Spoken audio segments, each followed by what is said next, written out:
price है 5000 रुपए पर नंबर मौजूद है ਉਹੀ ਭਰਾ ਕਾਲ ਕਰਨ ਜਿਨ੍ਹਾਂ ਦੀ ਸਮਝ ਆਣ ਝੜਨ ਵਾਲਾ ਦੋ ਇਹ 8ਵੀਂ ਕਲੀ ਚ ਹਾਂ माशाल्लाह जी माशाल्लाह बिल्कुल ਵੱਡੇ ਨੇ ਕੋਈ जी बिस्मिल्लाहिर्रहमानिर्रहीम दोस्तों वेलकम करने सियालकोटी पिजन लवर्स ਨੂੰ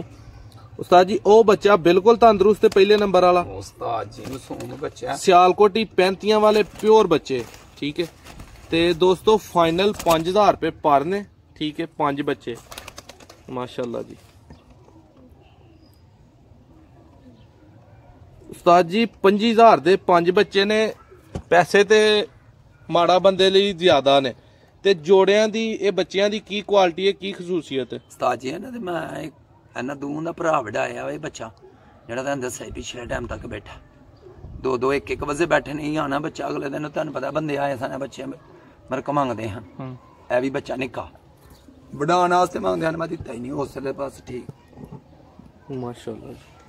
ਇਹ ਦੋਸਤੋ ਉਡਾ ਵੀ ਸਕਦੇ ਹੋ ਤੇ ਬਰੀਡਿੰਗ ਚ ਵੀ ਇਹਨਾਂ ਨੂੰ ਪਾ ਸਕਦੇ ਹੋ ਖੁਦਾ ਦੀ ਕਸਮ ਬਹੁਤ ਹੀ ਚੰਗੇ ਜਦੋਂ ਤੈਨੂੰ ਪਤਾ ਤੇ ਸਾਹਮਣੇ ਸਾਰਾ ਤੈਨੂੰ ਝਾੜ ਦਿੱਤੇ ਨਹੀਂ ਤੇ ਫਿਰ ਬਿਲਕੁਲ ਜੀ ਮਾਸ਼ਾਅੱਲਾ ਲੋ ਦੋਸਤੋ ਇਹ ਤੁਹਾਨੂੰ ਮਿਲ ਸਕਦੇ ਨੇ ਠੀਕ ਹੈ फाइनल प्राइस है 5000 रुपए पर नंबर मौजूद है ਉਹੀ ਭਰਾ ਕਾਲ ਕਰਨ ਜਿਨ੍ਹਾਂ ਦੀ ਸਮਝ ਆਣ ਝੜਨ ਵਾਲਾ ਦੋ ਇਹ 8ਵੀਂ ਕਲੀ ਚ ਹਾਂ माशाल्लाह जी माशाल्लाह बिल्कुल ਵੱਡੇ ਨੇ ਕੋਈ ਇਹ ਨਹੀਂ ਛੋਟੇ ਨੇ ਜ਼ੀਰੋ ਕਲੀ ਇਹ ਉਹ ਨਹੀਂ ਨਹੀਂ ਸਿਆਣੇ ਨੇ ਇੱਕੋ ਹੀ ਬੱਚਾ ਹੀ ਆਣਾ ਹੈ ਜਿਹੜਾ ਹਾਂ ਇਹ ਕਿੰਨਵੀਂ ਕਲੀ ਦਾ ਹੋਏਗਾ ਇਹ ਵੀ ਚੌਥੀ ਪੰਜਵੀਂ ਕਲੀ ਚ 4 5 ਕਲੀ माशाल्लाह जी ਇਹ ਦੋ ਪੱਠੇ ਨਿਕਲਨੇ ਨਹੀਂ ਤੇ ਦੋ ਪੱਠੀਆਂ ਇੱਥੇ ਵਾਲੇ ਦੋ ਪੱਠੇ ਤੇ ਆ ਵੱਡੀਆਂ ਦੋ ਪੱਠੀਆਂ ਤੇ ਨਿੱਕਾ ਬੱਚਾ ਜਿਹੜਾ ਵੀ ਪੱਠਾ ਹੀ ਨਿਕਲਿਆ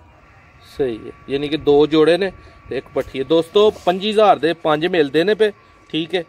ਬੜੇ ਹੀ ਜੋੜਿਆਂ ਦੇ ਮੁਤਾਬਕ ਮੁਨਾਸਿਬ ਕੀਮਤ ਹੈ ਤੇ ਰਾਬਤਾ ਕਰ ਸਕਦੇ ਹੋ ਇਹ ਉਸਤਾਦ ਜੀ ਕਿੰਨੇ ਮਹੀਨੇ ਕੋਈ ਭਰਾ ਲੈ ਕੇ ਰੱਖੇ ਤੇ ਬਰੀਡਿੰਗ ਕਰ ਸਕਦੇ 2 ਮਹੀਨਿਆਂ ਚ ਸਾਫ ਹੀ ਹੋਣੇ ਨੇ 2 ਮਹੀਨਿਆਂ ਦੇ ਵਿੱਚ ਦੋਸਤੋ ਇਹਨਾਂ ਬਰੀਡਿੰਗ ਜਿਹੜਾ ਨਾ ਉਹ ਇਨਸ਼ਾਅੱਲਾ ਕਰਦੇ ਨੇ ਇੱਕ ਦੋ ਭਾਰ ਝੜਨ ਵਾਲਾ ਰਹਿੰਦਾ ਮਾਸ਼ਾਅੱਲਾ ਜੀ ਮਾਸ਼ਾਅੱਲਾ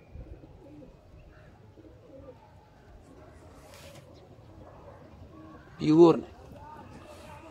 ਉਸਤਾਦ ਜੀ ਇਹ ਲੈ ਕੇ ਤੇ ਕੋਈ ਪਿਓਰ ਨਾ ਨਿਕਲੇ ਉਹਦੀ ਕੀ ਗਾਰੰਟੀ ਹੈ ਉਸਤਾਦ ਜੀ ਵਾਪਸ ਲਵਾਂਗਾ ਜਿਹੜਾ ਪਿਓਰ 35 ਵਾਲਾ ਨਾ ਹੋਇਆ ਗਾਰੰਟੀਡ ਪਿਓਰ 35 ਵਾਲਾ ਜੈਨੂਇਨ ਨਿੱਕਾ ਬੱਚਾ ਇਹਨੇ ਵੀ ਪਿਓਰ ਬਣਨਾ ਮਾਸ਼ਾਅੱਲਾ